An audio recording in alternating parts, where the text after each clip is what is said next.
Hello everyone, अस्सलाम वालेकुम। कैसे हैं आप सभी? आज मैं आपके साथ अपने कुछ क्वेश्चन पेपर शेयर करूंगी। वैसे तो मैं बीएससी सेकंड सेम में एंट्री कर चुकी हूँ, मेरे ग्रेड शीट भी आ चुके हैं, मेरा अच्छा रिजल्ट आया है, ए प्लस है सब में और मेरा सीजीपीए 72.5 है। मेरे रिजल्ट अच्छे आए हैं, कॉलेज भी स्टार्ट हो चुकी है।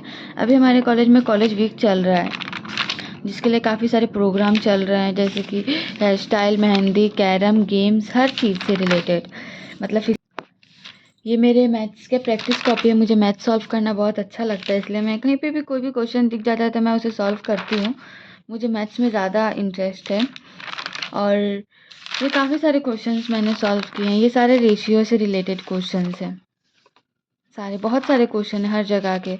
उसके बाद ये रहे मेरे बीएससी फर्स्ट सेम का फाइनल क्वेश्चन पेपर। आज मैं आपके साथ जूलॉजी का शेयर करती हूँ। जूलॉजी में एनिमल डाइवर्सिटी, हमारे पेपर का नाम था एनिमल डाइवर्सिटी 1। अभी सेकंड सेम में है एनिमल डाइवर्सिटी 2। मतलब कौन से एनिमल्स कहाँ से आए हैं, किस किस किंगडम से बिलोंग करते हैं, हर एक चीज़, उनका फिजिकल अपीयरेंस, मॉर्फिज्म, सब चीज़ इसमें है। तो इसी में से हमारा कुछ fill in the blanks questions आते हैं 5। उसके बाद डिफरेंस बिटवीन आते हैं। वैसे तो सारे पेपर के क्वेश्चन सेम नहीं आते हैं, मगर कुछ कुछ क्वेश्चन कॉमन पड़ जाता है। वैसे हम फर्स्ट सेम में जाते हैं तो हमें कुछ आइडिया नहीं रहता है कि हमारा फाइनल पेपर कैसा आएगा, तो जिसके लिए काफ़ी लोगों के पास बुक रहता है, काफ़ी के पास नहीं रहता है। मिडिल क्लास है, हर बुक अफोर्ड नहीं कर सकते, तो इसलिए हम थोड़ी थोड़ी हेल्प लेते हैं। जैसे कि मैं भी फर्स्ट सेम में गई थी तो मुझे भी हेल्प चाहिए थी कि कैसे पढूँ, क्या पढूँ, कुछ समझ नहीं आ रहा था, तो मैंने भी यूट्यूब से ही हेल्प लिया था। तो इसलिए मेरी भी वीडियो से अगर किसी को हेल्प मिले तो वो बहुत बड़ी बात है मेरे लिए। इससे हमें पैटर्न पता चल जाएगा कि कैसा क्वेश्चन आएगा, किस पैटर्न में आएगा, क्वेश्चंस के मार्क्स कितने होंगे। या अगर हमें पैटर्न पता चल जाएगा और हम लोग प्रीवियस 3 ईयर्स के क्वेश्चन पेपर सॉल्व कर लेंगे तो वैसे हमारा परसेंटेज भी बढ़ सकता है और हमारे ग्रेड्स भी सुधर सकते हैं। मुझे भी नहीं पता था कैसा आएगा, तो मैंने गूगल की हेल्प ली थी। काफ़ी प्रीवियस से क्वेश्चन सर्च करने के बाद मुझे मिले थे 3 साल के, तो मैंने उसी से प्रैक्टिस किया। उसके बाद मैंने सोचा नहीं था, इसका बुक नहीं था मेरे पास, तो फिर भी मेरे मार्क्स अच्छे आए, ग्रेड में ए प्लस मिला था मुझे। डिफरेंस बिटवीन आए थे 4, जिसमें से 2-2 रहते हैं, 2 हमें लिखना पड़ता है। मतलब अगर 2 मार्क्स के आएँगे तो हमें 4 पॉइंट्स लिखना पड़ेगा। 1 point difference between half marks के रहते हैं। उसके बाद शॉर्ट नोट भी आते हैं। मैक्सिमम 4-5 ऑप्शन दिए रहेंगे, आपको 2 या फिर 3 लिखना पड़ेगा। शॉर्ट्स नोट में मैक्सिमम 250 टू 300 वर्ड्स लिखना पड़ता है और exactly point two point answer लिखना पड़ता है। उसके बाद हमारा कैनल सिस्टम में, मतलब लॉन्ग क्वेश्चन आंसर्स में बस 2 आए थे, ऑप्शन करके रहते हैं 7-7 मार्क्स के। फिर सीलम का भी हमारा आया था।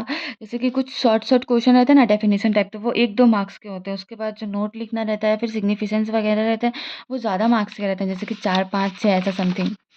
और कैरेक्टर्स भी आते हैं फाइलम मोलस्का के। ये जो फाइलम होते हैं इनका सीरियल वाइ याद होना चाहिए हमें एग्जाम्पल के साथ, क्योंकि ये बहुत इंपॉर्टेंट होते हैं, हमारे प्रैक्टिकल वाइवा में भी पूछे जाते हैं।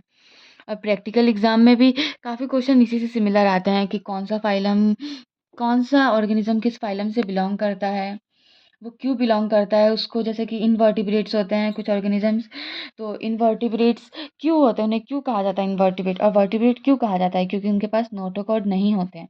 जैसे हमें ह्यूमन बींग्स या फिर मैमल्स क्यों कहा जाता है, क्योंकि हमारे पास स्पाइनल कोड है सपोर्ट सिस्टम के लिए, इसीलिए।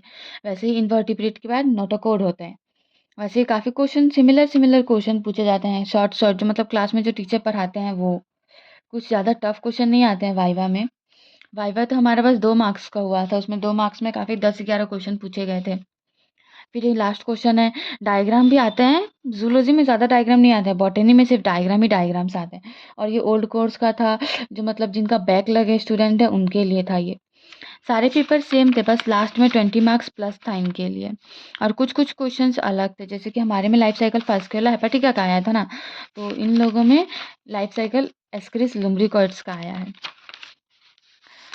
ये कुछ कुछ क्वेश्चन, लास्ट क्वेश्चंस थोड़े टफ थे और इनका मतलब हमारा सिलेबस थोड़ा रिवाइज्ड हो चुका था, इनका थोड़ा लेंदी था, इसलिए इनका थोड़ा ज़्यादा पोर्शन था पढ़ने के लिए। ये दोनों जो चैप्टर के थे ये हमारे ओमिटेड थे हमारे टाइम पे। ठीक है फ्रेंड्स, अगर आपको इससे थोड़ी भी हेल्प मिले हो तो मेरे चैनल को लाइक शेयर एंड सब्सक्राइब जरूर कीजिएगा। तब तक के लिए अल्लाह हाफिज़, बाय बाय।